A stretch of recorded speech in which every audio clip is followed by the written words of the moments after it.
విలన్ని గుర్తించండి లేదంటే పట్టుకుంటే 10,000 టైప్ అంటే కొత్త కాదు, తెలుగు సినిమాలు ఇంత ముందు కూడా చేశారు చాలా. ఇది అంటే చాన్నాళ్ళ తర్వాత ఈ మధ్యకాలంలో కనబడలే ఇలాగా, అంటే గెస్ ద విలన్ అని చెప్పేసి ఏదో ఇంతకు ముందు ఏదో కొంచెం ఉండేవి, కానీ ఇప్పుడు మీరు చాలా నెలల తర్వాత తీసుకొచ్చినప్పుడే కొంచెం పాత సంస్కృతి మళ్ళీ పట్టుకొచ్చినట్టు అయింది. సో మీ కాన్ఫిడెన్స్ ఏంటండి అసలు? విలన్ నిజంగానే ఎవరు ఇంటర్వెల్ దాకా అసలు ఇంపాసిబుల్ అంటారా? ఇంపాసిబుల్ అండి, ఇంపాసిబుల్. మీరు ఇంటర్వెల్ కాదండి, సెకండ్ హాఫ్ కూడా.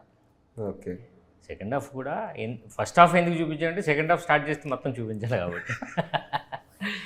సెకండ్ హాఫ్లో కూడా మీకు తెలియదండి. ఇంకా క్లైమాక్స్ ఒక ఫైట్ ఏదో వస్తుంది సార్, అప్పుడు కానీ రివీల్ అవుతుంది.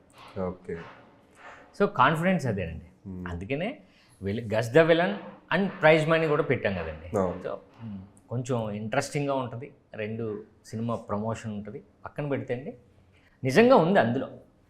ఓకే, ఎంతమందికి ఇద్దామని ప్రైజ్లు? అలాగే థియేటర్కి ఇప్పుడు 10 మంది రాశారనుకోండి, ఒకరికి లాటరీ వేసి ఒకరికి ఇస్తాం.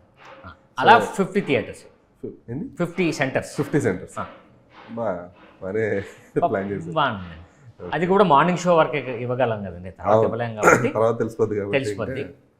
సో మార్నింగ్ షోస్ వరకు మార్నింగ్ షో ఎవరు గుర్తు పెడితే అంటే ఎవరు ముందుగా గుర్తిస్తే వాళ్ళకి ముందు మనం స్లిప్ ఇస్తాం.